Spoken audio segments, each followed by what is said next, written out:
Olá, boa noite. Categoria 17, operações unitárias. Então, hoje vamos ter aí nossa última aula, né? O último conteúdo sendo trabalhado da disciplina. E daí, a partir da aula que vem, no dia 25, então já abre a objetiva e fecha no dia 26, como foi no semestre passado. E lembrando que vocês, para essa disciplina, têm que fazer o agendamento da avaliação semestral, que é lá no autoatendimento. Então, recapitulando brevemente, nós vamos ter então, dia 25, a abertura da objetiva, tá? Tem mais uma atividadezinha semipresencial que o professor deixou o dia da semipresencial, que é sábado, para vocês fecharem um relatório virtual, tá? Que tem que ser entregue até o dia 20. A semipresencial do dia 27/11, então o professor vai gravar um feedback aí para vocês do fechamento da objetiva, do fechamento das atividades, dos TDEs avaliativos e mais o relatório virtual, para que vocês, então, né, possam realizar a AS, avaliação semestral, via agendamento no sistema direto. No dia 9/12, daí faremos um fechamento final aí da disciplina, com a avaliação da disciplina e o feedback de vocês, como foi o semestre. E convido todos aí a estarem participando do dia 9 de dezembro, para a gente fechar as notas e encerrar o semestre. Quem não atingir média 7 ainda vai ter que fazer o agendamento para a avaliação final, que vai acontecer depois ali do dia 9 de dezembro.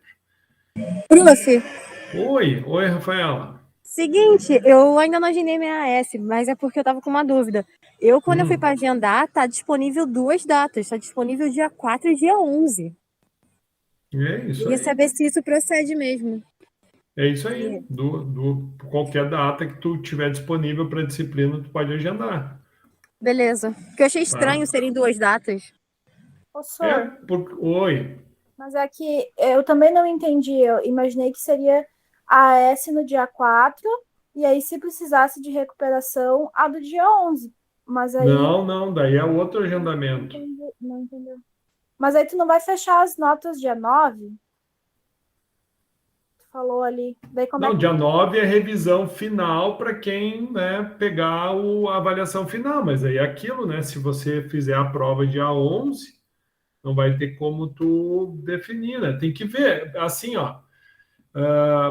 Quer compartilhar a tela aí comigo, Rafaela? Porque daí eu posso te ajudar melhor, porque assim, eu não enxergo o que vocês enxergam, entendeu? Não, tipo, agendamento eu sei fazer de boa. É Não, que mas quando apareceu. compartilha.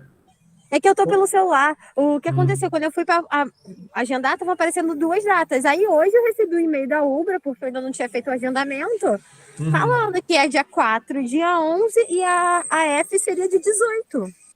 Então é isso aí. Então, o que vai acontecer? Se tu fizer dia 11, tu não vai saber ainda a nota da avaliação semestral, né? Mas no dia 9 de... No dia 9 não, né? Peraí, deixa eu ver. Dia 9 está marcado Professor, de desculpa te interromper, 9 de dezembro. Pode falar, irmão. mas ali na marcação tá escrito a marcação da AS, né? Se a gente vai, Isso. quando vai marcar, ele tá bem explícito assim, né? Então, se Uhum. fosse recuperação, seria a F, né? A marcação. Claro. Mas então o fechamento das notas e a revisão não teria que ser dia 16 ao invés de dia 9? Não, porque assim, ó, a gente tem 24 encontros, né? E o 24º encontro fecha no dia 9/12, tá? O Mas que então a acontece? prioridade seria a gente fazer a prova então dia 4, né? Para a gente ter o teu retorno. Porque senão, se a gente Pode marcar para ser? dia 11, a gente não tem o teu retorno, né? Na realidade, assim, o retorno da AS, quem dá não é o professor, é o sistema, né? Sim. O Mas a revisão, no retorno... caso, tu vai fazer a revisão para recuperação antes da gente ter feito a prova, entendeu? Se a gente marcar no dia 11. Porque assim, ó, a revisão do dia 9, digamos assim, ela vai servir tanto para a S quanto a F, né? Porque o banco, se eu não me engano, são 50 questões que tem lá no banco, tá? E daí o sistema ele faz uma busca aleatória dentro das 50 questões. E o que vai acontecer? O AS e a F utilizam o mesmo banco de questões. Pode ser que durante a tua F caia a mesma questão da S, ou pode cair totalmente diferente, mas tanto a S quanto a F caem conteúdo do semestre inteiro, tá? Então, porventura, se a Ellen optar por fazer dia 11, façam como fica melhor para vocês. Porque dia 9, igual, a gente vai dar um review, né, total da disciplina, tudo que a gente viu, tudo que a gente falou, né, para ajudar vocês num autoestudo, e daí que vai ser tanto válido para quem for fazer a AS, que vai ser dia 11, né, que nem a Rafaela falou, ou vai também ser válido para aqueles que não atingirem a média através da AS e precisarem fazer a AF no dia 18. Porque, se eu não me engano, é que assim, eu não sei, eu acho que é dia 18 mesmo, né? Porque dia 25 não vai ser, né? Então, eu acho que para avaliação final só tem uma data. É que vocês têm que olhar outra coisa. Daí vocês podem dizer assim, professor, mas está confuso, onde é que eu vejo isso? Vocês têm aqui ó, o calendário, né, o calendário acadêmico, e dentro do plano da disciplina também tem as datas aqui. Estou abrindo aqui para mostrar para vocês.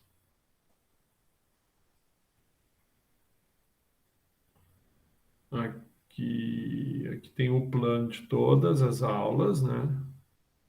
E antes aqui tinha um calendário. Método. Tá no outro. Vamos ver aqui. Aqui está só pelo o número do encontro, né?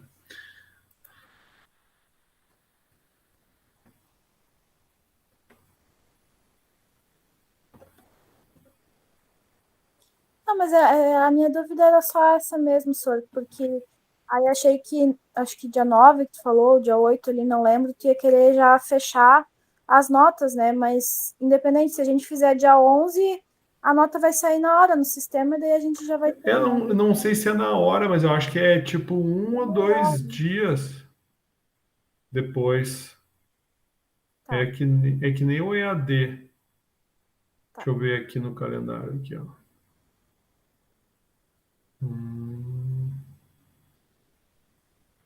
Calendário da disciplina 2 créditos.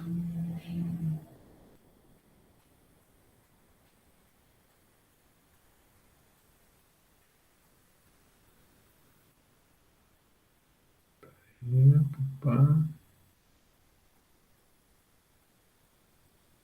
Aqui em cima.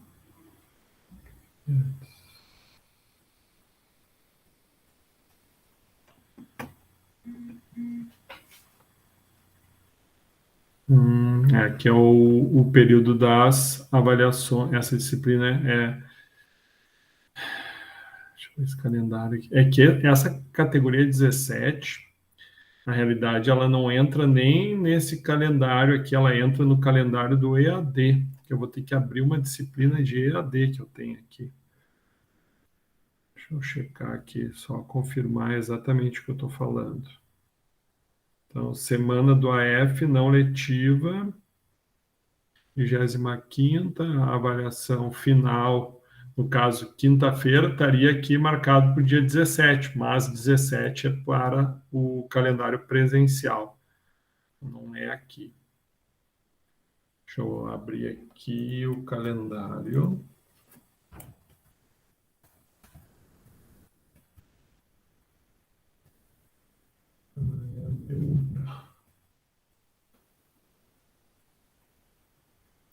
Boa noite. Oi, tudo bem? Tem que ser aqui.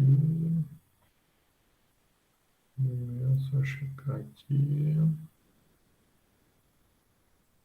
Manual da rematrícula.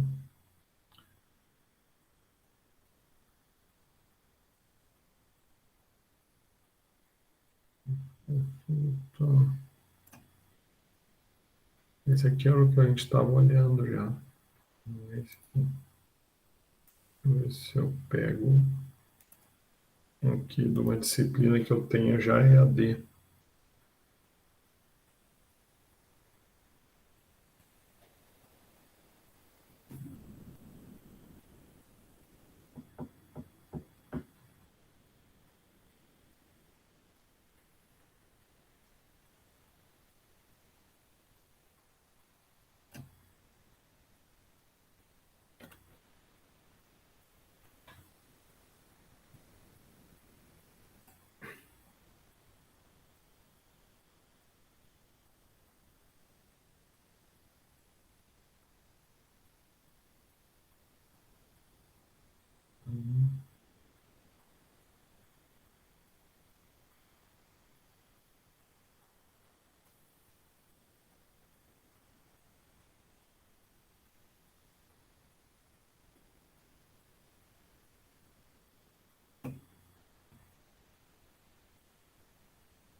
Aqui, ó.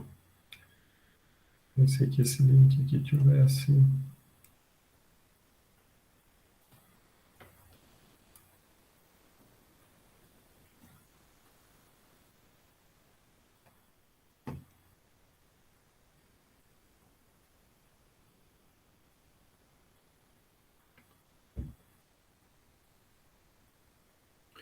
Aqui marca do dia 6 ao dia 11, né? E a, a prova final do dia 15 ao dia 21.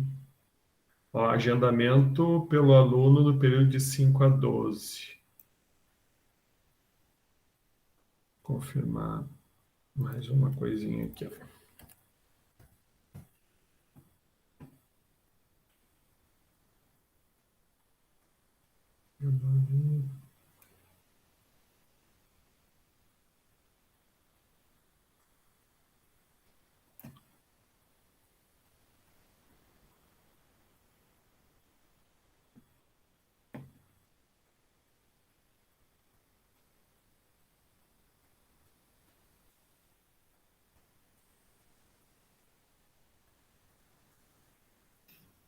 Professora, eu fui tentar subir 2 arquivos e não dá. Aí eu vou subir o Excel e onde a gente comenta ali que pode escrever alguma coisa, eu vou copiar, já que é bem pouca coisa que vai escrever. Porque assim, tu só tá dando para fazer upload de um arquivo? É isso. Então, nesse arquivo, tu faz o resumo do que tu fez ali, tá? E responde as perguntas, isso é o principal, tá? Dá para subir o Excel e daí responder no quadrinho que fica ali onde tu comenta, né? O importante é vocês responderem as perguntas, tá? Isso é fundamental. Maurício, eu falei até com a tutora em relação a esse trabalho, porque eu já até entreguei ele. Eu perguntei se eu podia entregar daquela forma. Eu fiz a tabela numa aba e na outra aba eu botei os enunciados, as questões e fui respondendo uma por uma. Perfeito. E ok. Então, beleza.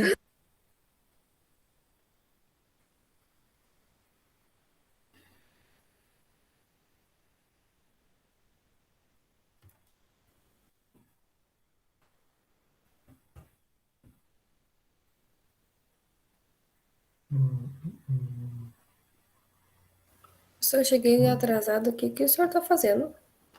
Eu estou checando aqui qual o período para as provas ali, tá? Que é pelo calendário do EAD da UBRA, tá?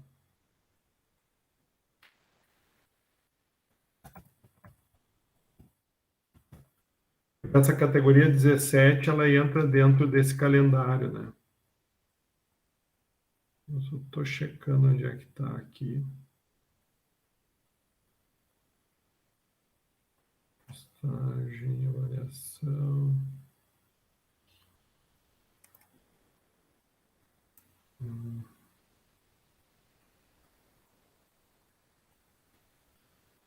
E...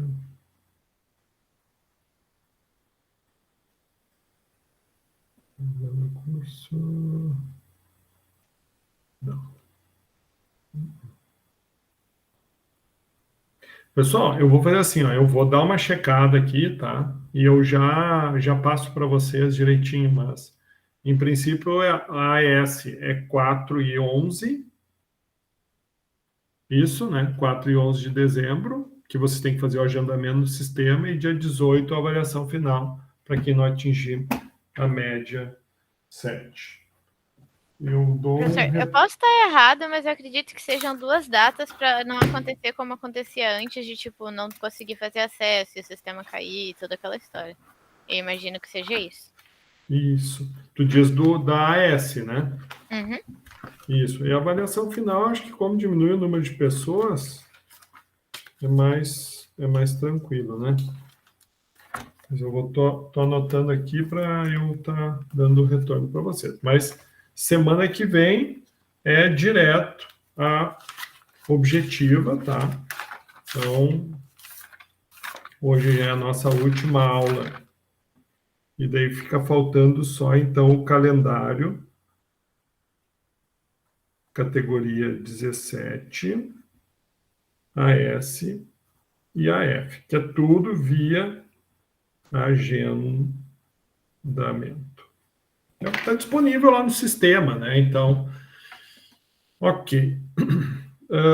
Então, a nossa aula de hoje, nós vamos, então, estar fechando aí. Está todo mundo olhando a minha apresentação? Sim? Não tem apresentação. Não tem? Então, Ainda não. fechei ela aqui.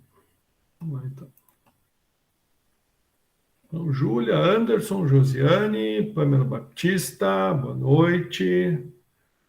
Os demais já estavam presentes. Boa noite, professor. Boa noite. Olá, beleza. Então, a ideia de hoje tá, é dar o feedback aí do TD da aula passada, tá? E da parte 6, nós vamos finalizar, né, que é escoamento por meio poroso, filtração e fluidização, certo? Bueno, então, esse conteúdo que vamos trabalhar na aula de hoje está dentro da parte 6, tema 6, que é o último capítulo do nosso livro. Lembrando onde está, né, o material está dentro do bloco de desenvolvimento 2, arquivo parte 6 está abaixo desse aqui, não coube, então coloquei a flechinha indicando abaixo. Então, com relação à aula passada, pedi então para que vocês postassem aí a foto, né, de vocês realizando o exercício, referente aos exemplos 1 e 2 do material. Então, tivemos aí, efetivamente, os alunos que fizeram. Vou checar aqui.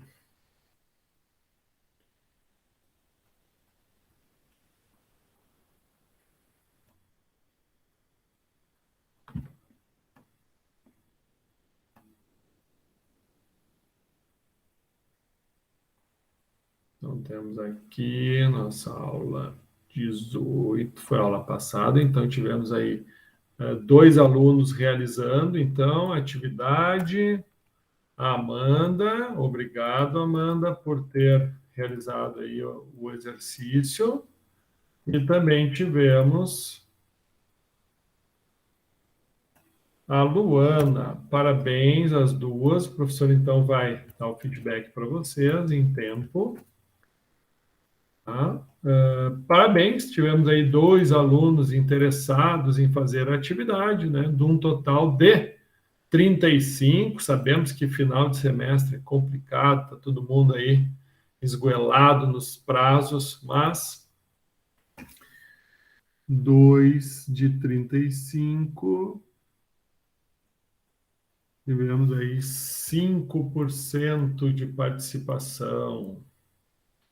2 de 35. Realizaram a atividade. Parabéns. Tá bom, isso aí. Prof. Fala, Chega velho. no final do semestre fica complicado, mas parabéns, né, para os colegas aí. Exatamente. Valeu. Bom, primeiro exercício, né, ele se tratava, daí a gente vai trabalhar a revisão dele agora. Tá? Então, um estagiário de engenharia foi incumbido, né, de determinar a fração de vazios existentes nos leitos de troca iônica. As resinas de troca iônica utilizadas são a catiônica, IR120, e a aniônica, IRA420. Ambas do tipo Amberlit Gel, da ROM e Haas, e em forma de esferas com diâmetros que variam entre 0,1 e 1 milímetro. Sua composição química básica é estireno, divinilbenzeno, e suas massas específicas são 1,26 e 1,2 gramas por centímetro cúbico, respectivamente. Para a determinação, o estagiário, então, mediu o volume total dos tanques, pesou a massa de ambas as resinas e inseriu as resinas nos tanques. A tabela 6.1 apresenta os dados. Então, os dados do tanque catiônico, os dados do tanque aniônico.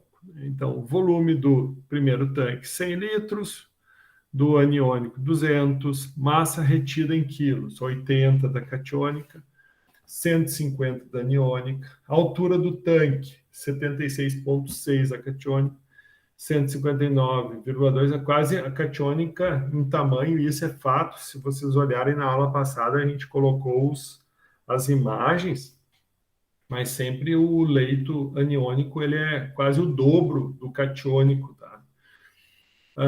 E a altura das resinas, tá, dentro do tanque, ocupando o volume útil do tanque, 54 centímetros da catiônica e 110 da aniônica. Bom, com base nisso, então a gente tem que determinar a porção de espaços vazios. Então, é igual os exercícios que nós realizamos na aula passada, com aquelas equações dos exemplos trabalhados lá no Cremasco. Então, a primeira coisa é nós calcularmos, então, né, o volume do tanque. Então, como é que a gente determinou o volume do tanque? Para isso, né, então, a gente vai utilizar volume, a fórmula de volume vai ser π vezes o raio do tanque ao quadrado vezes a altura do tanque. Como é que nós vamos determinar o raio do tanque? Então, vai ser o volume dividido por π vezes a altura, né? Tudo isso é raiz, no caso, né? Porque o R a gente isolou, então ele está ao quadrado, passa para o outro lado, então o π, a altura que está multiplicando do lado de cá, vai passar para o lado do volume, tudo dividindo, né? E todo esse conjunto, tu vai ter o R quadrado, passa para o outro lado como raiz. Então, quando a gente eleva na 1/2, isso aqui é a raiz. Então, o volume de catiônica é 100. Tá? Isso, então, vai nos dar a determinação do raio do tanque, que vamos chegar, então, em 20 centímetros. Então, simplesmente, 100 litros, fizemos a conversão de litros para centímetros cúbicos, né? E de centímetros cúbicos, fizemos a substituição e encontramos, então, o raio do tanque em centímetros. Para determinação, né, do VT, então, o que nós vamos utilizar? O π, né, o R ao quadrado, vezes a altura da resina.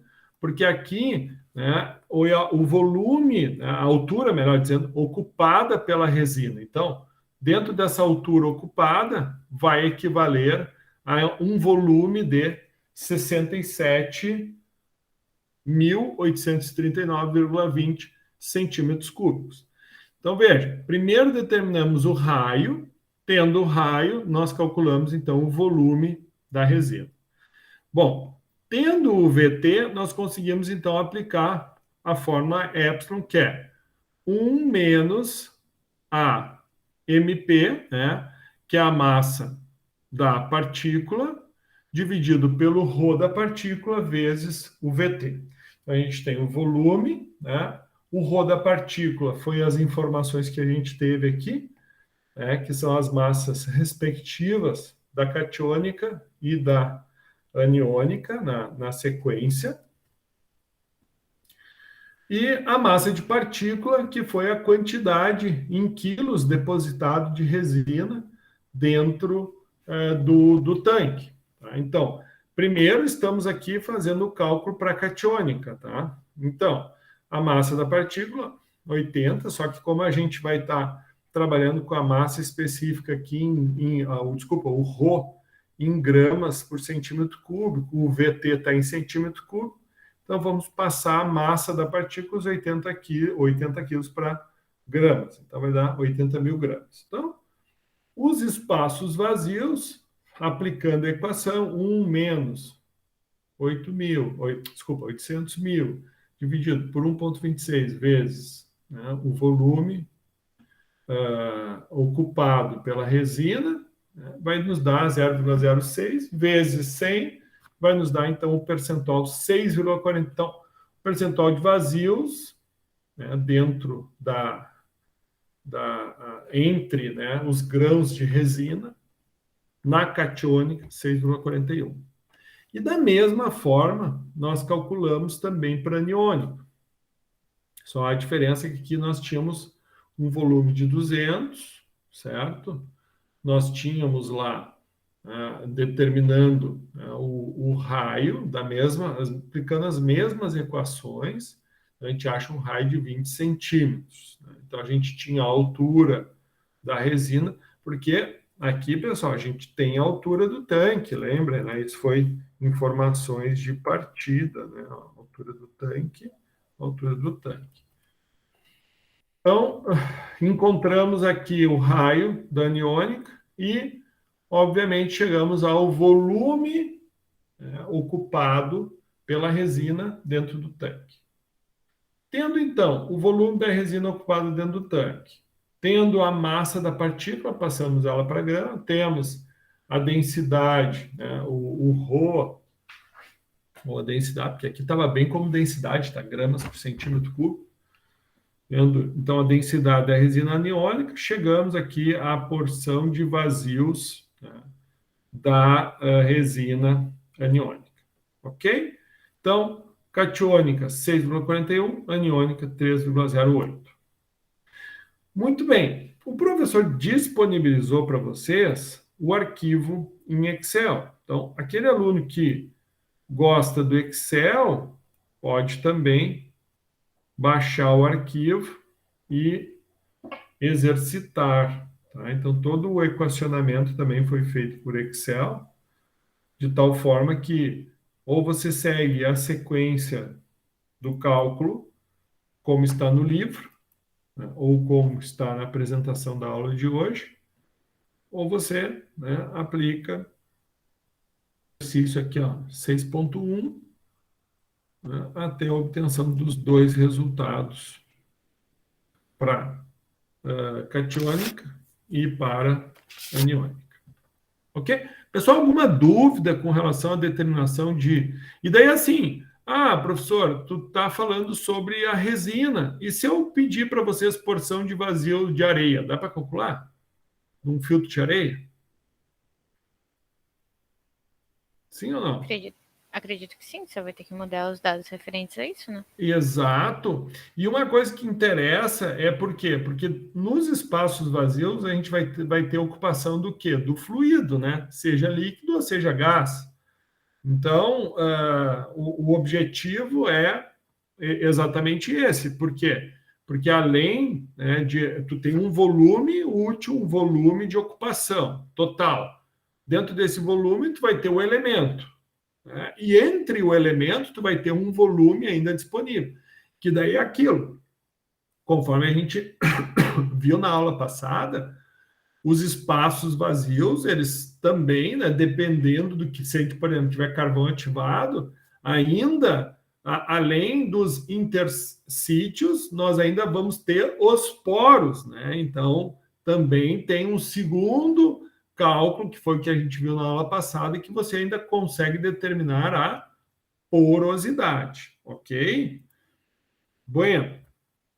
Dentro, então, de fluidodinâmica em leito fixo, tá? Então, a formulação para fluidodinâmica de contato, tá? Fluido-partícula, e baseado na fase fluida, relacionando as equações de continuidade de movimento. Então, dentro do livro cremástico, tá, são descritas, é feita a descrição das seguintes hipóteses com relação a fluido dinâmico em leito fixo. Tá? Então, a fase fluida, né, dentro de um leito fixo, comporta-se como um fluido newtoniano e incompressível. O regime de escoamento será permanente. O escoamento é uniforme e estabelecido, né? Variação espacial da velocidade é nula. O meio contendo as partículas é imóvel, meio poroso, fixo e homogêneo. Isso são considerações que tu vai fazer para poder, né, fazer as determinações teóricas em cima da determinação da fluidodinâmica num leito fixo. Tá? Então, muito embora a gente saiba que o leito ali, a gente pega, né, o pessoal que trabalha já nessa área, trabalha na Corsã, vê que a areia ela se acomoda, ela tem todo um trabalho, mas a partir do momento ela vai se acomodar enquanto ainda o regime não é permanente, mas depois que a gente estabelece o fluxo permanente, em tese, né, tu vai ter o leito, né, somente considerada a porosidade dele e de forma imóvel. O escoamento da fase fluida, então, está sujeito ao campo gravitacional, né? E o escoamento vai ser, então, unidimensional, certo? Bom, para avaliar a queda de pressão, tá, ou perda de carga, a gente vai utilizar, então, a lei de Darcy, tá? Onde nós vamos ter que a variação de pressão vai se dar, né, na variação da distância, que vai ser no eixo Z. Tá? Então, como a gente viu, não vamos levar em consideração nem o eixo X, nem o eixo Y. Por quê? Porque, pela segunda consideração, o escoamento vai ser unidimensional. Então, somente numa das cartesianas, num dos eixos cartesianos. Tá? Igual a μ, né, que é a viscosidade dinâmica do fluido, dividido por K, que é o coeficiente de permeabilidade do leito. Então, cada leito terá o seu coeficiente de permeabilidade, vezes que é a velocidade superficial, que foi algo que a gente viu como se calcula já na aula passada, que é o início do capítulo 6. Então, dentro desse esquema que a gente enxerga, então nós teríamos aqui, por exemplo, né, a coluna de fluido, nós teríamos aqui o filtro que vai exercer, então, um acréscimo, então, de carga ao sistema. Por quê? Porque tu vai ter uma resistência para que o fluido, então, percorra ou ultrapasse ou permeie, né, o leito, que esse leito fixo ele pode ser N coisas, pode ser uma resina, pode ser uma areia, pode ser um carvão.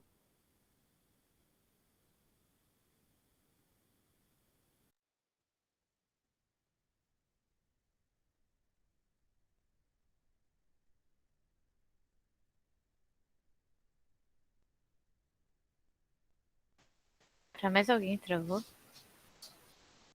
Aqui também Aqui também. Sim. Para mim também.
Hello, meus amigos, desculpe, minha internet caiu. Parei Sem aonde? problema. Quando mudou a imagem, começou esse exercício, para mim eu já não ouvi mais, eu não sei para os colegas. Tá. No início do exercício ou quando eu mostrei já a planilha Excel? Bem no início? Quando tu foi mudar. Ah, tá. Quando eu comecei a falar sobre fluido dinâmica em leito fixo? Isso. Tá, show. Então eu repito de novo, tá? Bom, então a fluidodinâmica em leito fixo, tá? Então ela vai ser o estudo de como o fluido então vai percolar o elemento, tá? O elemento que pode ser um elemento filtrante, pode ser um leito catalítico, pode ser um meio adsorvente, né? Então, uma resina, um carvão, uma areia. Então, este leito, tá? Segundo a definição, né, para que a gente possa compreender ele, a gente precisa trabalhar algumas hipóteses. E essas hipóteses, então, são descritas no número de 6 dentro do cremaço. Então, a fase fluida comporta-se como um fluido newtoniano e incompressível. O regime de escoamento, então, vai ser permanente. Ou seja, nós só vamos, então, considerar, digamos assim, a fluidodinâmica a partir do momento que o regime ele para de variar, ou seja, ele torna-se entrada e saída de forma constante e permanente. O escoamento vai ser uniforme e estabelecido, né, onde a variação espacial da velocidade será nula, certo? Então, nós vamos ter somente em um sentido, né, esse escoamento. O meio contendo as partículas vai ser imóvel, ou seja, nós vamos considerar ele um meio poroso fixo e homogêneo. A gente sabe que quem trabalha na área sabe que o leito, né, nas arrancadas ou nos processos, né, quando tu vai, né, tá reassentando ele vai ter uma certa mobilidade. Porém, isso vai acontecer normalmente quando o regime não está permanente ainda. Por isso, a definição anterior, né? A gente tendo o regime permanente, então iremos considerar como o leito sendo totalmente imóvel, ou seja, mantendo aquela porosidade que a gente já sabe como calcular. O escoamento da fase fluida vai estar sujeita, então, ao campo gravitacional e esse escoamento vai se dar, então, de forma unidimensional. Bom, através, né, do estudo realizado por Darcy, tá? Então, Darcy aplicou, né, realizou um experimento que a gente já vai ver no próximo slide, onde ele estabelece, tá, que a queda de pressão ou perda de carga, né, de um leito fixo vai ser dado pela diferença de pressão em função da variação da distância, né, por onde vai estar percorrendo este, digamos assim, a variação de distância, que vai ser a distância do próprio leito, né? Vai ser levado em consideração, então, a viscosidade dinâmica do fluido, o coeficiente de permeabilidade do leito, ou seja, cada leito vai ter o seu coeficiente de permeabilidade, e a velocidade superficial, que foi, né, algo que a gente aprendeu a calcular na aula passada, que está no início do capítulo 6. Então, dentro desse esquema, o que nós enxergamos aqui? Né? Que dentro do esquema aqui de Darcy, então ele tem um fluido, tem o leito fixo e tem o fluido, né, com uma pressão inferior à pressão, né, antes de passar pelo filtro, antes de passar pelo elemento filtrante. Então, esses níveis H1 e H2, eles serão mantidos constantes, né, sendo o fluxo de água, né, correndo em um único sentido descendente através do corpo de prova, né, do leito fixo. Medindo, então, a taxa de fluxo que passa através da amostra, a amostra que é o leito fixo, Então, avaliando essa taxa, né, de fluxo, ou seja, a vazão, por exemplo, determinada como Q, né, para diferentes comprimentos que tu determinar aqui, percebe-se que o DH, que vai ser a diferença de potencial, tá, ele vai estar diretamente relacionado com esta variação, certo? Do comprimento aqui, ok? A variação do comprimento da amostra, tá? E essa diferença de potencial DH, certo? Darcy, então, descobriu que a variação, né? Descobriu que a vazão, então, vai ser diretamente proporcional a essa razão entre DH e L, ou seja, diferença de pressão ou diferença potencial, que ele chama aqui, mas nada mais é o delta P, né? Dividido pelo comprimento. Então, quanto maior esse leito, né? E daí tu vai precisar avaliar a diferença de pressão ou diferença de alturas que tu vai ter, né? A altura de coluna d'água 1 e 2, tu vai, então, definir o gradiente hidráulico da água, definido, então, pela letra I. Então, a equação 6.6 vai apresentar a definição que Darcy deu, né, que Q vai ser igual a menos K vezes DH sobre L vezes A, ou seja, K vezes I vezes A. Dentro dessa definição, né, a vazão dividida pela área transversal do corpo de prova, que é o leito, né, do filtro, indica, então, a velocidade com que a água vai percolar o filtro. Então, o valor da velocidade de fluxo de água no filtro, Q, vai ser dado pela equação 6.7, onde nós vamos ter menos K vezes DH sobre L, que vai ser igual a K vezes I, certo? Bom, a velocidade superficial, ou denominado por Darcy como descarga, tá, será diferente da velocidade real da água nos vazios ou poros no leito. Então, por isso a importância de tu determinar os vazios e determinar a porosidade. Porque, na realidade, essa velocidade que tu vai determinar, que é o fluxo de escoamento da água no filtro, né, vai se dar somente onde tiver o elemento.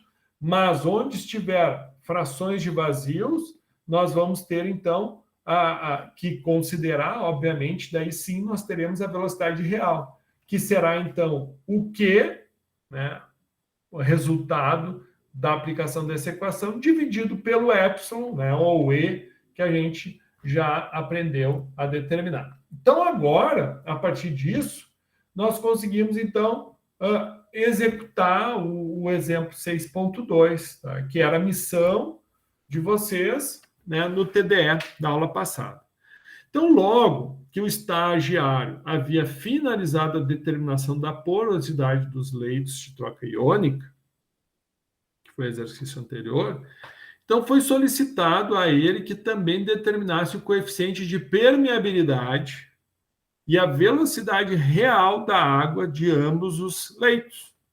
Então, a vazão de água a ser desmineralizada, considerada constante, é igual a 2 metros cúbicos hora.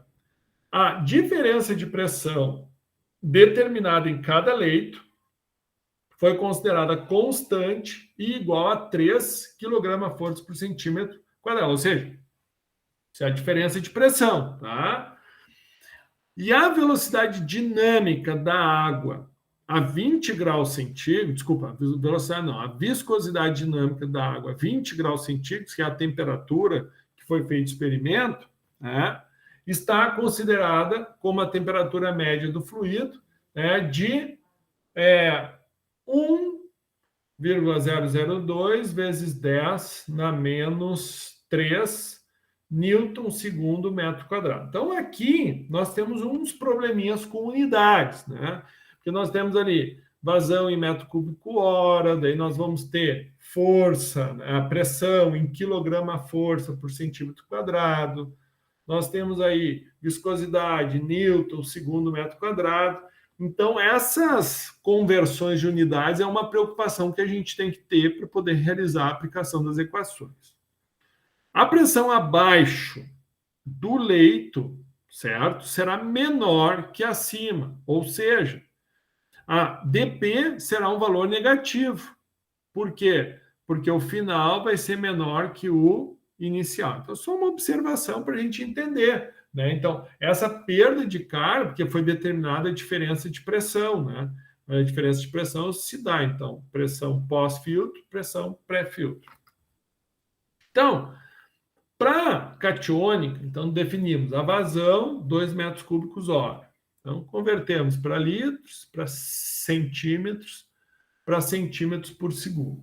Tá? Então, 1 metro cúbico, 1.000 litros, 1 litro, 1.000 centímetros cúbicos, 1 hora, 60 minutos, 1 minuto, 60 segundos. Então, fazendo as conversões, é para nós chegarmos a um Q, uma vazão de 555,6 centímetros cúbicos por segundo. Tendo determinada vazão, então, vamos lá, vamos determinar a área, né? Por quê? Porque a gente tinha o raio já lá, né, pessoal? Lembra que a gente determinou o raio lá no exercício anterior? Então, a gente sabe o valor do raio. Então, para a catiônica, a área será, então, de 1.256 centímetros quadrados. Bom, tendo vazão Q, né, em centímetros por segundo, tendo a área em centímetros, aqui centímetros cúbicos por segundo e a área centímetros quadrados, nós conseguimos, então, achar o valor, né, da velocidade, que vai ser o Q dividido pela área. Então, a velocidade do fluido na catiônica vai ser 0,442. Bom, a gravidade, muito embora não tenha sido dado no exercício, a gente sabe que vai ser em centímetro por segundo ao quadrado, 981, tá? Bom, a diferença de pressão estava, né, como foi dito, negativa, quilograma por centímetro quadrado, então passamos para Newton por centímetros quadrados. E Newton, o que é Newton? Newton nada mais é do que massa vezes a aceleração, certo? Então, convertemos aqui os 3 em quilo centímetro segundo quadrado, ok? Então, a diferença de pressão vai ser menos 0,003,058, tá? Então, aproximadamente 3,06 vezes 10 dá 1, 2, dá menos 3. Número negativo. O DZ, né, vai ser a altura da coluna, né? Que a gente tinha lá também, né? Então, é o que eu disse para você. Ah, professor, mas como é que eu vou saber? Bom, daí foi por isso que o professor foi explicando. Então, o DZ vai ser a altura, né, da coluna. Então, o mesmo H que a gente determinou lá para a catiônica vai ser o DZ, que vai ser 54 centímetros. O Mi, a gente também teve ele determinado, só que ele estava em Newton, segundo metro quadrado, então temos que converter para quilo centímetro segundo, certo? Bom, tendo agora todos os dados, vamos então aplicar a equação para quê? Para determinar o valor de K. Quem é o K? O K é o que a gente precisa determinar, né? Que vai ser o coeficiente de permeabilidade. Então, o coeficiente de permeabilidade vai ser, né, Mi vezes Q, abre parênteses, menos DZ sobre DP, certo? Então, temos aqui DP, temos DZ, temos o Q minúsculo, e temos o Mi, certo? Então, aplicando, é para nós acharmos aí o coeficiente de permeabilidade de 0,0078 centímetros quadrados. Bom, E a velocidade real vai ser o Q dividido pela porosidade. Então, no exercício anterior, a gente determinou a porosidade, certo? Então, dividindo um pelo outro, nós vamos ter, então, que a velocidade real vai ser 6,9 centímetros por segundo. Né? Então, note, nós tínhamos uma velocidade, né, projetada pela vazão, porém, como o sistema vai estar sob efeito, né, de uma pressurização, acaba que a sua velocidade real de escoamento, então, vai ser superior ao projetado, simplesmente pela divisão da vazão pela área do filtro, certo? Mesma linha de cálculo seguiremos para a aniônica, né? Claro, a diferença de pressão é a mesma, né? Vai mudar o DZ, né? E a área, né? Que no caso, deixa eu ver, a área dos dois, deixa eu lembrar, isso, o raio dos dois foi 20 centímetros, então não vai ter diferença na área dos dois. Da mesma forma, então, o professor também disponibilizou uma planilha de Excel para vocês, tá lá, tá? Para que aqueles alunos que gostam de Excel possam exercitar, né? E, obviamente, possam utilizar, né, no seu futuro profissional, se precisar fazer a determinação, né, dos espaços vazios de uma coluna, determinar velocidade real de escoamento e poder comparar aí na prática, né, o quão próximo a teoria pode se aproximar do dado real. Porque é só tu ter um hidrômetro na saída, né, do teu ou um fluxômetro, né, um medidor de vazão na saída do teu filtro, e se tu sabe a vazão de entrada do teu filtro, torna-se fácil aí tu determinar os valores, né, teóricos e confirmar depois de forma prática. Da mesma forma aqui, então, né, disponível. Claro que daí o 6.2, o professor uniu os dois exercícios, então vocês vão ter os dados, né, da porosidade e, na sequência, vocês já vão ter os dados da determinação do coeficiente, né, e da velocidade real. Ok? Dúvidas, pessoal? Por enquanto, tudo certinho, professor. Tá. Bom, então, falando do leito... Pode falar?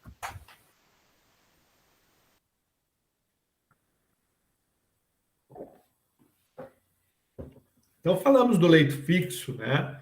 E agora, então, especificamente, vamos entrar na linha filtração, tá? Que seria uma aplicação, então, de um leito fixo. Então, constitui um caso particular do transporte de líquido e de gases, caracterizado pela submissão da seção de passagem em áreas suficientemente pequenas para impedir o avanço de partículas sólidas de suspensão.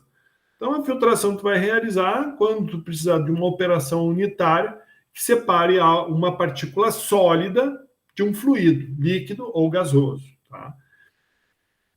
Então, o objetivo de um filtro é interpor, né, no circuito da suspensão um meio filtrante de espessura conhecida, LF, de natureza têxtil, mineral ou de celulose. Mineral seria areia, tá? Antracito, por exemplo, sobre uma superfície rígida perfurada, que é o que eu falei para vocês lá, que pode ser o fundo falso, as crepinas, né? As partículas, então, em suspensão ficam retidas sobre o meio filtrante, originando um aglomerado de partículas sólidas. E esse é o lado interessante. Então, nós vamos ter um LF, que é a altura do elemento filtrante. Agora, as partículas que acabam ficando retidas, elas também vão servir como um meio filtrante, né? Porque elas vão se acumulando sobre a superfície, e esse acúmulo, então, ele vai entrar dentro, né, digamos assim, da operação de a manutenção da separação. Então, essas partículas vão ser designadas de bolo filtrante, tá? Que vão atingir uma espessura que a gente chama de LU, que constitui de fato o verdadeiro núcleo de operação da filtração, né? Então, que vão ser, digamos, é onde a gente vai ter o ajuste, digamos, a maior retenção e a maior purificação, então.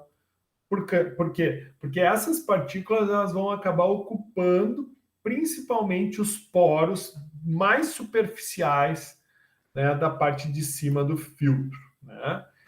É importante observar, né, que o aumento de LU será gradual e, consequentemente, o aumento da diferença de pressão também, né? Por quê? Porque vai acabar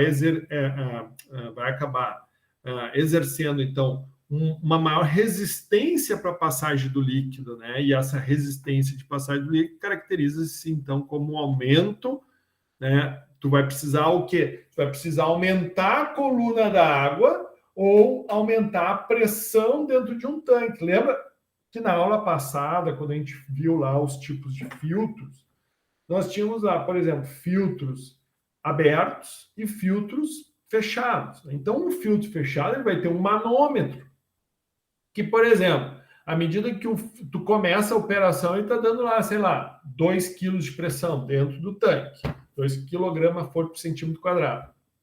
À medida que vai passando o tempo, essa pressão vai aumentando. Por exemplo, quem tem piscina em casa também deve ter um reloginho ali, um manômetro, né? E esse manômetro, por exemplo, vai ter lá uma indicação. Ó, quando passar do verde, ficar na faixa vermelha, quer dizer o quê? Que o filtro está saturado.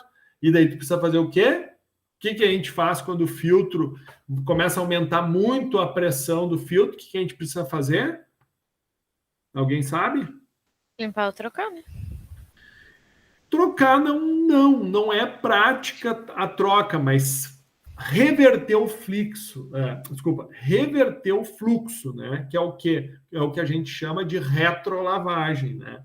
Então, o fluxo normal do filtro é de cima para baixo, digamos assim, certo? Então, nesse fluxo de filtração de cima para baixo, tu vai tendo o quê? Tu vai aumentando a pressão em cima a tal ponto que o indicador lá, o manômetro, começa, né, a acusar. Vamos pegar um exemplo aqui. A gente às vezes faz isso na Corsã, não chega a lavar, sabe? Mas só dá uma reversão rápida só para descomatar rapidamente para ajudar a filtração, sabe? Por exemplo, às vezes tu não tem água para lavar naquele momento, né? Então tu dá um jeitinho. Exatamente, perfeito.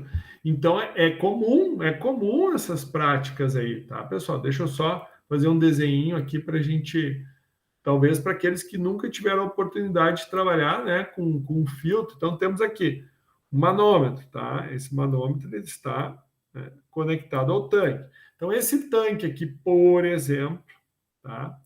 Ele vai ter aqui uma quantidade, vamos definir aqui, de areia, certo? Vou botar um pouquinho mais de areia aqui, tá? Vamos fazer um filtro bem tosco aqui, certo? E lá na parte de baixo, digamos assim, na parte de baixo, nós vamos ter aqui o seu fundo falso, digamos assim. Tá? Então, o que vai acontecer? Aqui do fundo falso, então o fluido ele pega, segue caminho, e aqui nós vamos ter um fluido que vem daqui e entra aqui, tá? Digamos assim. O que vai acontecendo? Então, a gente vai ter aqui dentro, né, aqui dentro não, aqui. A gente vai ter, então, digamos, uma quantidade de elemento filtrante aqui, né, que vai estar ocupando esse espaço aqui, certo? Então, esse elemento filtrante, ele vai oferecendo essa resistência para o líquido. Claro que ele deveria estar ocupando bem bonitinho o espaço aqui, tá? Mas, à medida que o filtro começa a ficar entupido nessa parte, o que acontece com a pressão? Então, a pressão, numa situação inicial, era um valor aqui, à medida que ela começa a aumentar, vai aumentando, até que chega num determinado ponto que tu precisa fazer o quê? Inverter o fluxo. Então, aqui, vamos fazer o seguinte, aqui, vamos duplicar. Situação 2, ainda, né, em operação, duplicar. Situação 3, então aqui, ó, inverter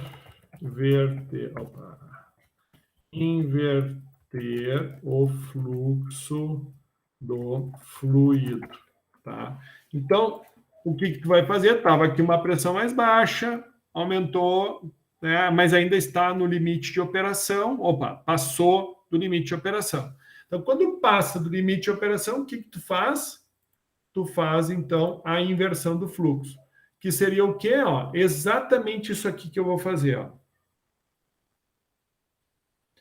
A flechinha está para um lado, eu vou inverter para o outro, e daí na parte de cima, ao invés de entrar, irá sair. Certo, pessoal? Isso, então, é inversão de fluxo.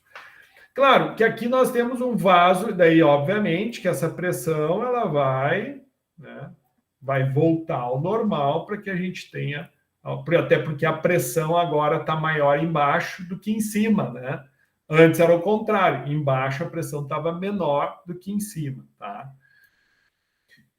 Outra coisa que pode também ter, que foi que a gente viu na aula passada, é que são caixas, tá? Então, deixa eu fazer uma caixa aqui sem preenchimento, tá? Então, o que tu vai ter aqui? Tu vai ter o fundo falso e aqui tu vai ter o elemento filtrante que eu vou colocar vamos colocar aqui uma areia, tá?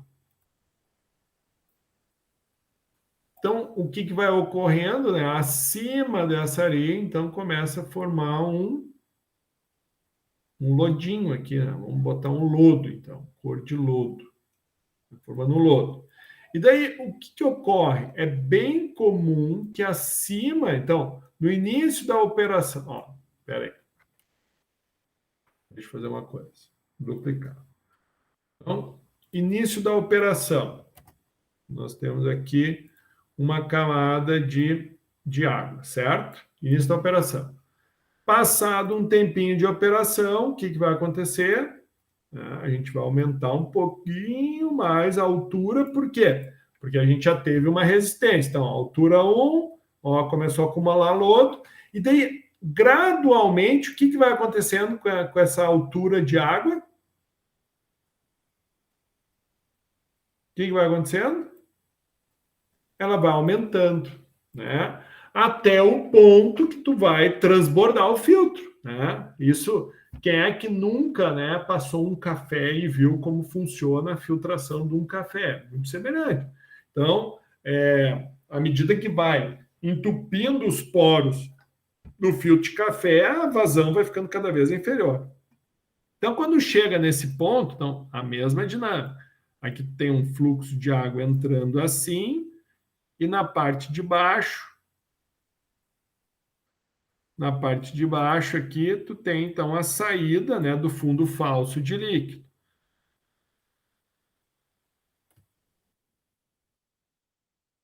Mesma dinâmica aqui, né? Vai que aqui tu diminui um pouquinho aqui.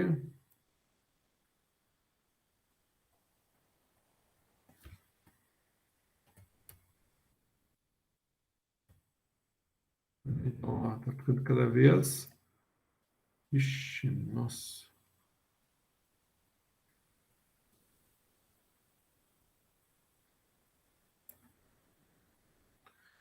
Daí o que tu faz? Nesse caso, tu não vai ter um manômetro, né? Mas quem é que está te indicando o aumento da pressão? Hã? Quem que está te indicando o aumento de pressão? A coluna de água aqui, né? O azulzinho é água. Então, o aumento da coluna de água vai estar te indicando o aumento de pressão. Lembra ali que o Darcy mostrou, o Hzinho, né? Pode indicar, então, pressão. Então, o que tu faz quando ocorre isso? Tu vai ter que fazer, então, a inversão do fluxo, né? E para a inversão do fluxo, é o que a gente vai chamar, então, da retrolavagem, por exemplo. Ou, né, que nem a colega aí colocou, e daí, obviamente, que essa água que ela vai transbordar, né, e aqui tu precisa ter água entrando, né, então, essa água, no início, digamos assim, ó, lá no início desse processo aqui, tu ia ter uma laminazinha d'água que bate, tipo assim, ó, a lâmina d'água aqui é sempre igual, tá? Ela vai ser igual aqui, ela vai ser igual aqui, vai ser igual aqui. Só aqui, o que vai acontecer? Aqui tu vai encher com a água e essa sujeirinha, ela vai, no início do processo, no final do processo, essa sujeirinha some. Daí isso quer dizer o quê? Obviamente que a areia, ela se mexe, a areia, ela expande um pouquinho, né? Ela vai dar uma expandida, digamos assim. E, obviamente, depois, quando tu reverte o fluxo novamente, ela se acomoda e daí tu vai ter o regime permanente acontecendo, tá? Bom, então...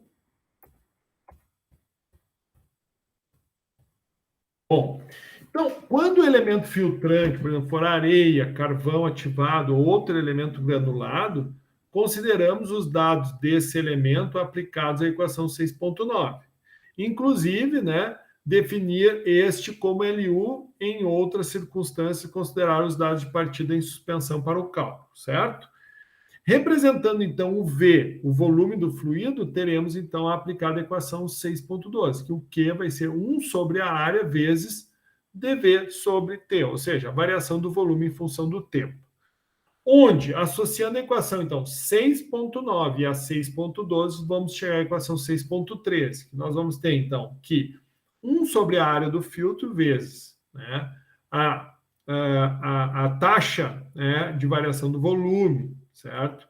Que vai ser igual, então, a gravidade, os espaços vazios ao cubo, 5, 1 menos espaço vazio ao quadrado, AU elevado ao quadrado vezes μ, vezes dPL, vai nos dar, então, tá, o que nós vamos definir, então, como a informação a respeito dos dados, né, de capacidade de filtração dos elementos filtrantes.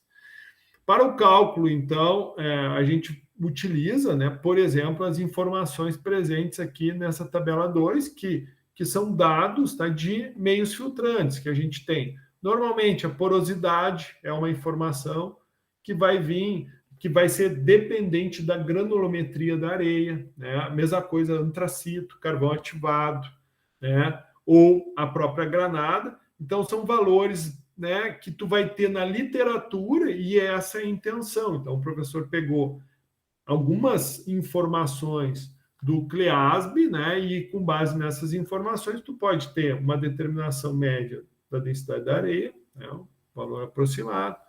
O antracito, claro que, professor, mas eu comprei um carvão ativado e a densidade está diferente. Beleza, usa a especificação dele.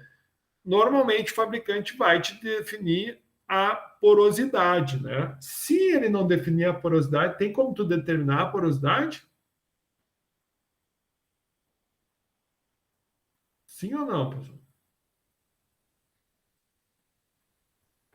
Sim, né, pessoal? Foi a primeira coisa que a gente fez na aula de hoje. O exemplo 6.1, né? Então, dá para determinar de forma experimental, né? Outra informação importante, né, para o dimensionamento de filtro é a taxa de filtração. Então, como é que a gente determina, então, a taxa de filtração, né, ou velocidade, né, de aproximação? Ela vai ser expressa por Q sobre AF, certo? AF é obtido, né, a partir da aplicação do dado anterior. A AF, então, a área de acessão meio filtrante perpendicular ao fluxo. E essa tabela 6.3, então, ela apresenta, né, mais dados aí a respeito, tá, de taxas de filtração, com diferentes, né, por exemplo, o A vai ser areia para filtro lento, B vai ser areia convencional para filtro rápido com escoamento descendente em camada simples. As informações de C vai ser areia praticamente uniforme para filtro rápido com escoamento descendente. Os dados de D vai ser areia para filtro rápido com escoamento descendente em camada dupla. E o dado E vai ser para antracito para filtro rápido com escoamento descendente em camada dupla. Então, são dados que a gente pega da literatura e conforme o fabricante dos elementos, ok? Bem, então, com relação à filtração, isso nós vamos ter ali dados suficientes para vocês mais ou menos projetarem e terem uma noção de como funciona um filtro, ok? Com relação à fluidização, tá? Que é o quê? É quando, né, nós vamos ter a necessidade, por exemplo, de fazer revestimento, né, aumentar o tamanho da partícula. Então, a gente vai usar uma operação chamada fluidização. Então, os leitos fluidizados são caracterizados basicamente por apresentar partículas suspensas e distanciadas entre si quando submetidas ao escoamento da fase fluida sem, contudo, sofrer arraste. Ou seja, eu não sei se é do tempo de vocês, mas antigamente tinha um cachimbinho assim, ó, que tu botava. E isso foi o que a gente fez lá no livro 1, na parte 1 do nosso livro, quando a gente teve que calcular a velocidade terminal. Então, se eu tiver um fluido que tem a velocidade igual à velocidade terminal da minha partícula, eu consigo deixar essa minha partícula flutuando, tá? E é exatamente esta a proposta da fluidização.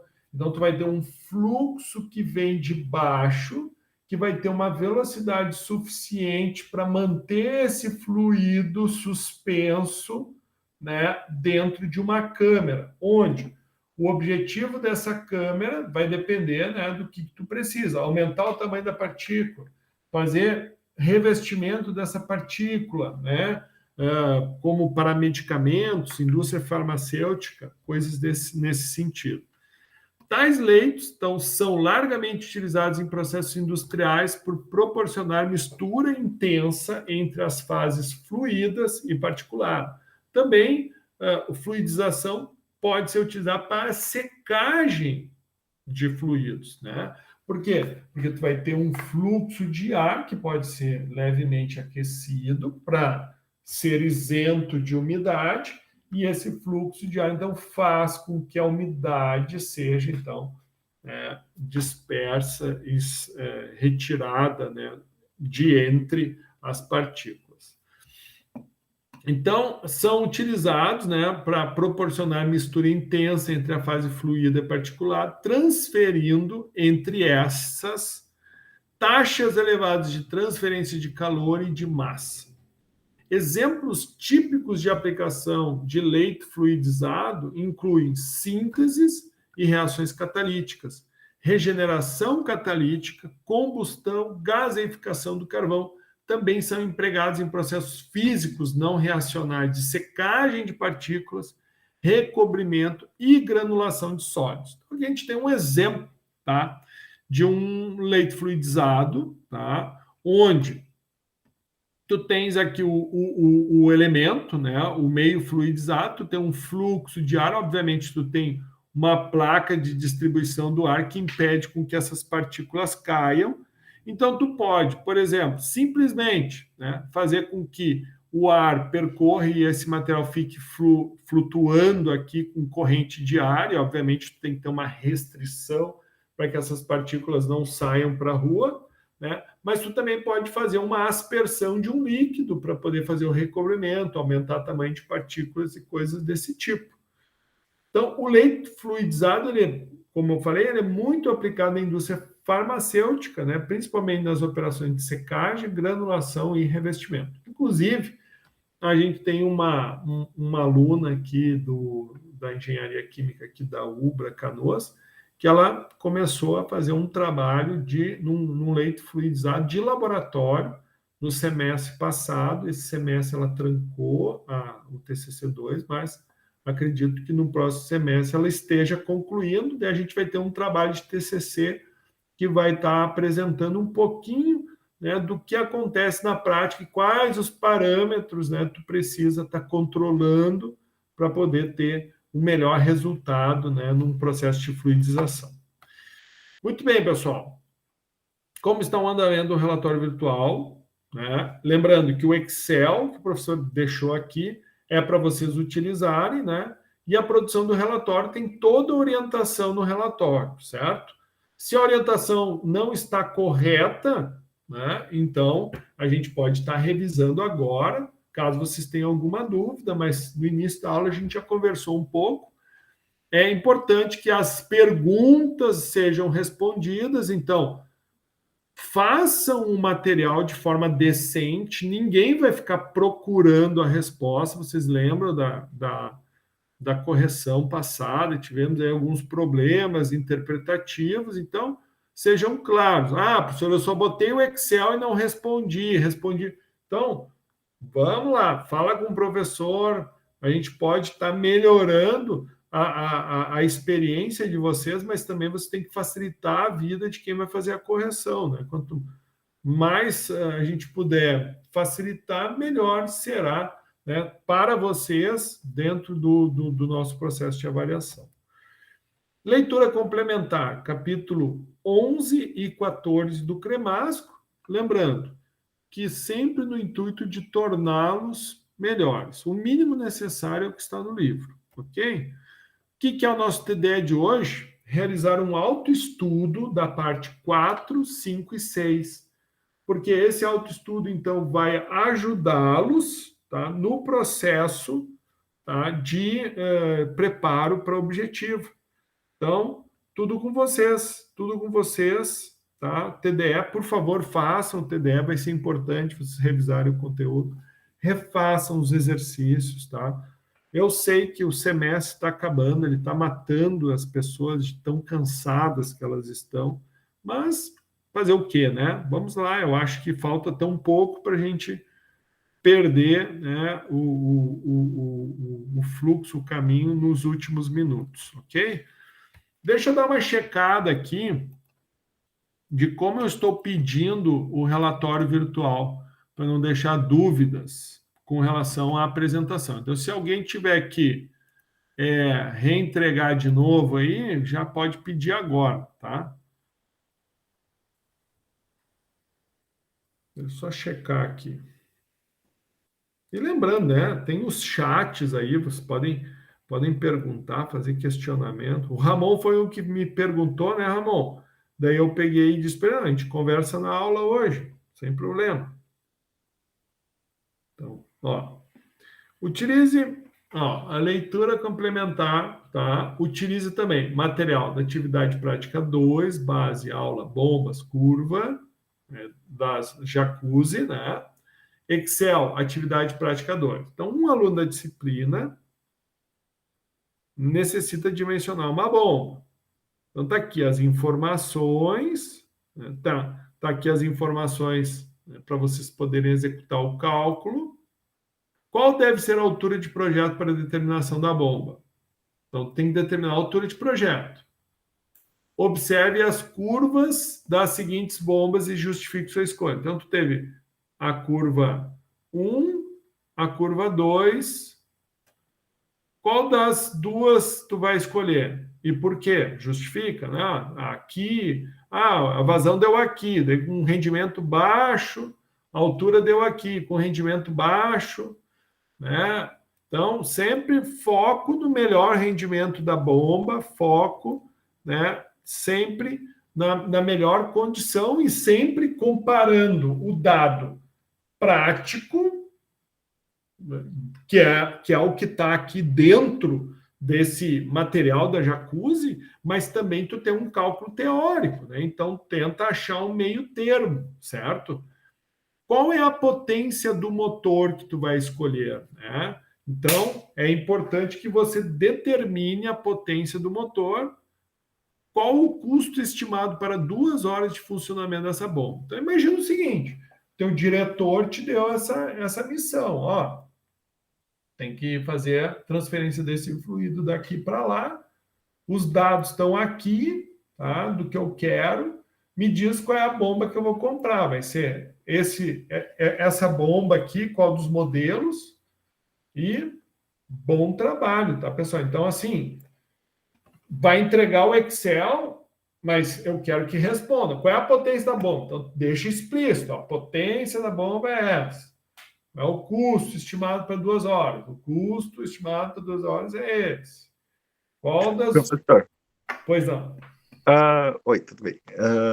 Assim, eu não sei se o senhor pode fazer isso, mas eu queria que o senhor, né, que eu sei que tem o vídeo gravado do senhor fazendo a leitura nesses gráficos, né? Tá. Então, assim, tu poderia fazer uma leitura lúdica, assim, de qualquer valor dentro desse gráfico para verificar como faz a leitura dele? Se ele Vamos lá. acompanha alguma curva, como é que faz ali aquela situação. Ele é cheio de linhas, né? Eu vou te dar uma ideia, tá? E eu vou, em cima dessa ideia, eu vou executar junto contigo o exercício do livro 5, tá? Deixa eu só pegar ele aqui. Então, foi exatamente desta forma que a gente criou o exercício e o objetivo é que realmente você, então, consiga. Então, está aqui, lá no final do livro, ó, exercício bem parecido. Né? Então, tá, tu determinou o H, né? Então, tu tem o H, beleza? Então, tu tem o valor H, certo? Esse é o valor, é a tua altura de projeto, 40,67, certo? Esse Hzinho, tu vai jogar ele no lado do H aqui, ó, da altura, ok? Certo? Certo. E tu tinha lá também, no início, uma definição da vazão. Ó. A vazão da bomba é 40, certo? Correto. Tá, então vamos lá. Então, eu estou agora olhando aqui. Ó. Então, eu tenho aqui, por exemplo, eu vou...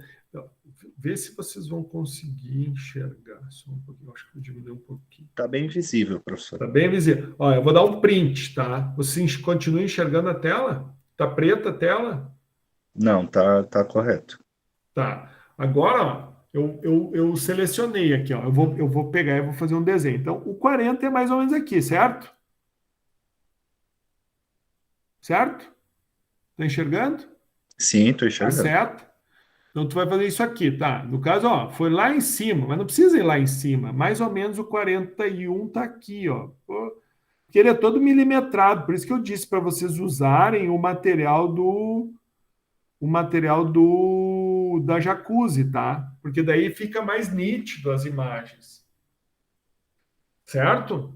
Que é só tu olhar o modelinho ali e tu tem o mesmo material lá. E aqui do outro lado, ó, tu vai fazer a mesma coisa, ó. É 40, só que é um pouquinho acima, então tem que olhar o milimetrado aqui, mas 40,67 vai dar mais ou menos aqui, tá? Tá, a minha dúvida aí é referente se essas linhas aí, elas são, se elas são retas, se elas são paralelas, né? Não, é isso aqui, ó. Então, Se tu vai elas marcar a seguem essa altura e onde se encontra com essa daqui vai ser o ideal. O ideal é bem nesse ponto aqui, tá? Então, o que que acontece, ó? Nós vamos ter, ó, um rendimento de bomba de 75% dentro dessa região, certo? Certo. Bom, o que que acontece? Essas linhas aqui são as linhas dos rotores, que é a parte de dentro da bomba, tá, Anderson?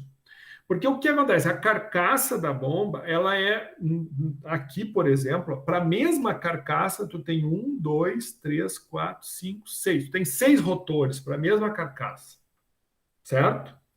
Tá bom. E para cada uma desses rotores, tu pode usar, tem vários, olha, tem várias potências. Então, pode ser 2 HP, pode ser 3 HP, pode ser 5 HP, 7,5 HP, 10 HP, que é essas linhas aqui, certo? Ah, isso aí sim. Então, por exemplo, o que está me indicando? Mais ou menos aqui onde a gente achou, tá? Tu estaria usando o rotor de 163, certo?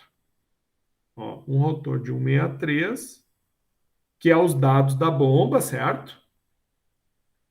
Tá. E mais ou menos parece que um motor de 7,5 HP atende aqui, ó, certo? Mas aí tu pode dizer, mas está um pouquinho acima, professor. Bom, daí tu pode dizer assim, o 163, né, se tu for olhar aqui, ó, ele relaciona com o 10 CV, certo? Só que o consumo que tu vai ter para um motor de 10 CV, ele vai ser 1/4 maior do que um de 7,5 CV, certo? Então, o que eu quero que tu entenda? Que para esse mesmo rotor de 163, ó, tu pode usar tanto o motor de 5, quanto o motor de 7,5, quanto o motor de 10 CV, ok? Por quê? Porque todos eles estariam dentro do 163, certo? O máximo de potência que o 163 aqui estaria trabalhando seria os 10 CV, que é o que está indicado aqui, ó, o máximo de potência 10 CV. Porque se tu botar uma potência maior, o rotor ele pode não dar conta, entendeu? Tá, Bom, qualquer coisa eu reviso ali, né? Eu assisto de novo, mas tô não, entendendo a mas leitura. calma aí. Até agora tu entendeu, isso? Sim, essa parte da escolha de que ali tem aquelas escolha do CV, né? Que tu falou, Uhum. tá? Se tu puder repetir de novo. Tá. Então, o que que acontece? No texto, eu falo aqui, ó, exatamente isso.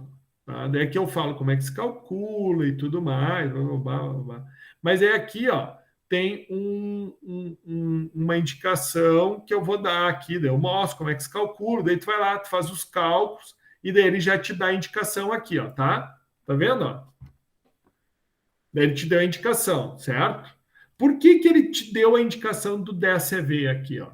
Porque assim, ó, ficou um pouquinho acima do 7,5. Tá percebendo aqui que o ponto ficou acima da linha do 7,5? Sim. Então, tu é o engenheiro, velho. O teu diretor disse assim para ti, irmão, eu preciso comprar uma bomba. Eu compro a bomba de 7,5 CV ou de 10 CV? Só que, se eu botar uma bomba de 10 CV, tá? Essa bomba, ó, né, para 40 de altura, ó, ela pode estar me dando uma vazão maior, porque olha aqui, ó, para 40 metros de altura, ó, tá vendo? Ó, a vazão que ela vai me dar é quase 50 metros cúbicos. Percebeu isso ou não? De acordo por onde ela passa ali, que é aquela linha É, dela, se eu descer. porque exatamente o que eu quero que tu perceba. Porque tu tá vendo aqui, ó, se, ó, eu vou dar o print aqui, ó, de novo, tá? Estamos no mesmo material. E é isso que eu quero que vocês compreendam, pessoal, que a engenharia, por mais que a gente diga que ela é exata, ela depende de interpretação e ela tem muito de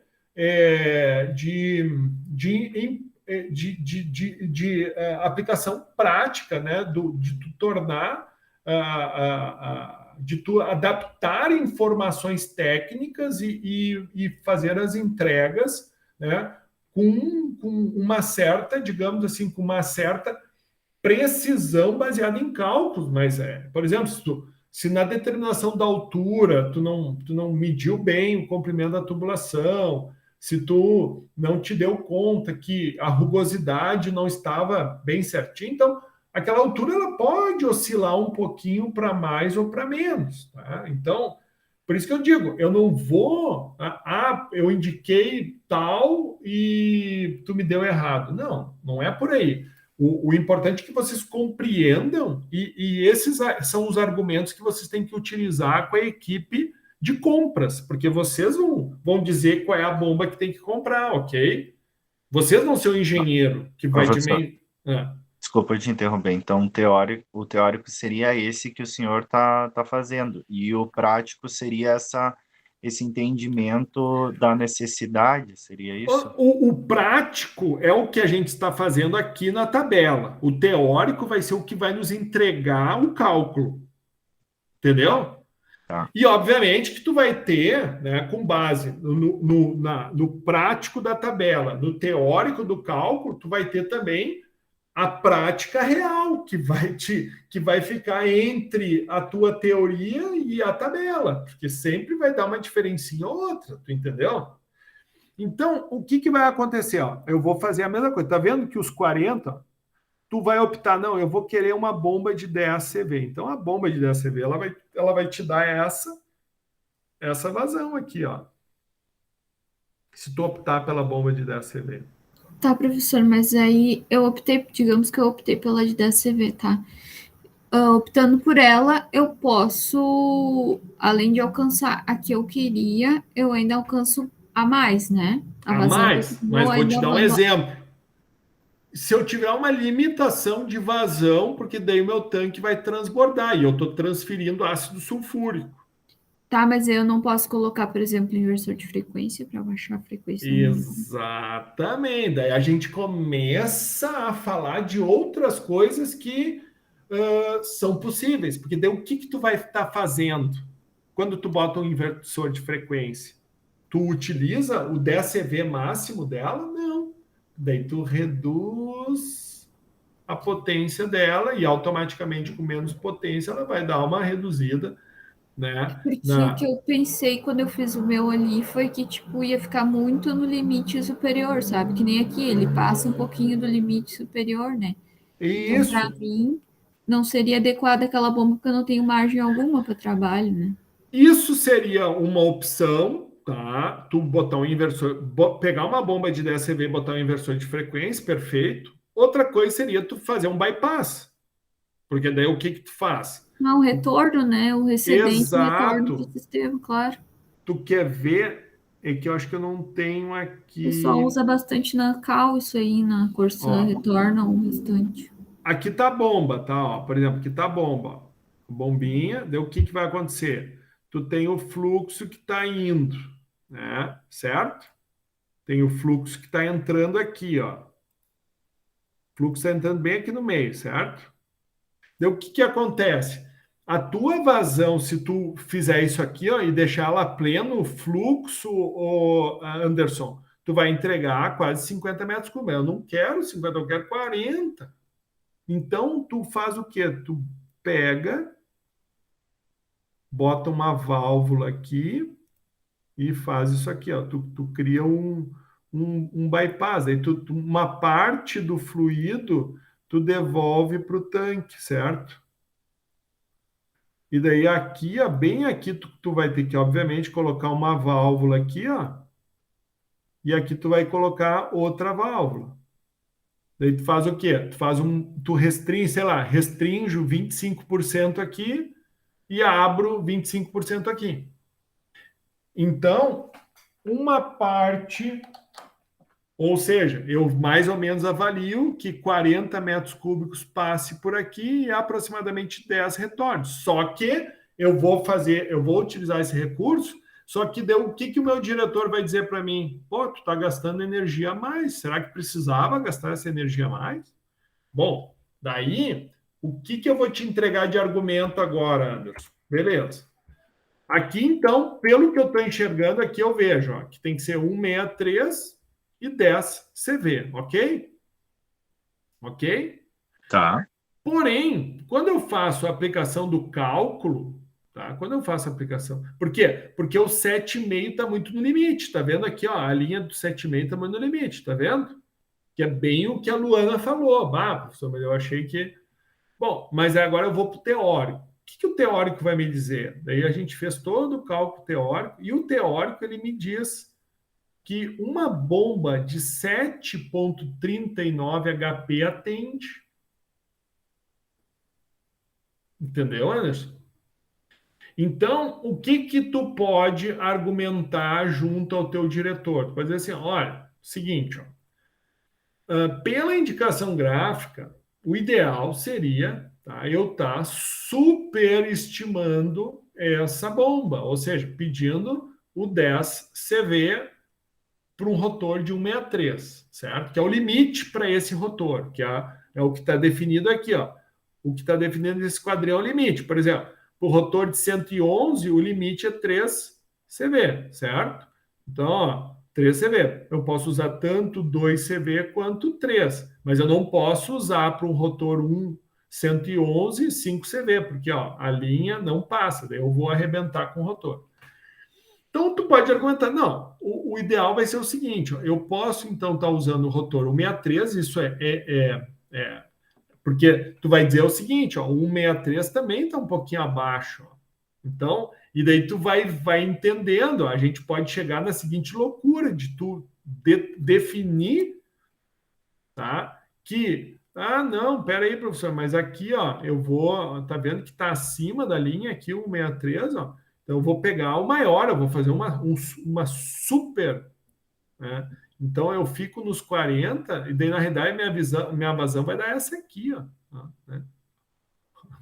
Eu vou vir até, cara, vai ficar uma loucura. Na verdade, a minha altura aqui, eu vou trabalhar com um rotor maior, cara, esquece, é impossível. Então, onde eu quero chegar é que a linha ela te dá o norte, mas o cálculo teórico que está te indicando aqui, ó, que um motor de 7,39 HP atende, te ajuda a tu resolver essa questão, onde tu vai indicar exatamente o que está escrito aqui. Então, solicitação do pedido de conta. Então, a bomba, né, com um rotor de 163 e motor de 7,5 CV. Uma vez que a potência útil é consumida, foi inferior a 7, justificando a potência da compra. Certo? Tranquilo, Anderson? Tá certo, professor. Eu vou dar uma verificada aí nessa questão. Eu acho que já Mas, por exemplo, um pouco. A Luana, não, eu indiquei os 10 CV, mas eu vou botar um inversor de frequência. Beleza. Eu indiquei os 10 CV e vou fazer um bypass. Beleza. Agora tu indicou os 10 CV e tu não está me justificando que tu vai ter algum artifício de engenharia para reduzir a vazão, a gente vai ter problema daí na tua resposta. Tu entendeu, Anderson? Isso, daí vai ser um super dimensionamento. Daí, tipo assim, o teu custo hora, em vez de ser, sei lá, R$50, tu vai gastar por hora 70, 80 reais. O diretor vai dizer assim, tá, mas peraí, Anderson, onde é que tu fez essa tua engenharia aí, cara? Pô, tu tá fazendo eu gastar por hora quase o dobro da energia. Não tem outra solução. O teu cálculo teórico não te dá uma certa segurança, mas daí é como a Luana falou, né? Também, se tu tá jogando com o limite do cálculo, né? Mas a curva ela te deu uma certa segurança aqui. O cálculo está muito parecido com o que deu na curva. Então, eu optaria por isso aí. Ah, tá. Então agora eu acho que ficou mais claro, professor. Eu vou dar uma revisada, qualquer coisa, né? Mas eu entendi que a gente tem que justificar, então, a resposta ali. Por isso que é aquilo. Tu não pode simplesmente entregar um Excel e deixar para mim fazer a interpretação por ti, entendeu? Eu tinha até marcado aqui no gráfico uma parte, mas daí eu vou revisar essa parte que eu estava desenvolvendo, daí essa parte da escrita, né? Porque simplesmente pôr ali também não, nem o senhor disse, né? Tem que justificar, né? Porque daí tu pode até colocar, vai ser feito o seguinte questionamento, não justificou, então tá meio certo, tá parcial, né? Então, Isso é comum, tá? O engenheiro fazer meia boca nas informações para o comercial, daí o comercial não compra, daí o diretor cobra, por que não foi comprado a bomba? E o comercial diz, não, a engenharia não me deu certeza qual é a bomba que eu tinha que comprar. O diretor liga para ti, puto, porra, cara, e daí? Por que tu não deu informação pro cara? Não, mas eu passei, tá lá no gráfico. Não, que tá lá no gráfico. E o comprador sabe enxergar gráfico, ele quer informação explícita. Bomba tal, modelo tal, potência tal, ponto. É isso que a gente tem que fazer no trabalho, ok? Tá certo, obrigado pelo esclarecimento. Feito. Bom, pessoal, temos 10 minutos ainda. Não sei se alguém quer tirar alguma dúvida. Caso contrário, eu paro a gravação por aqui.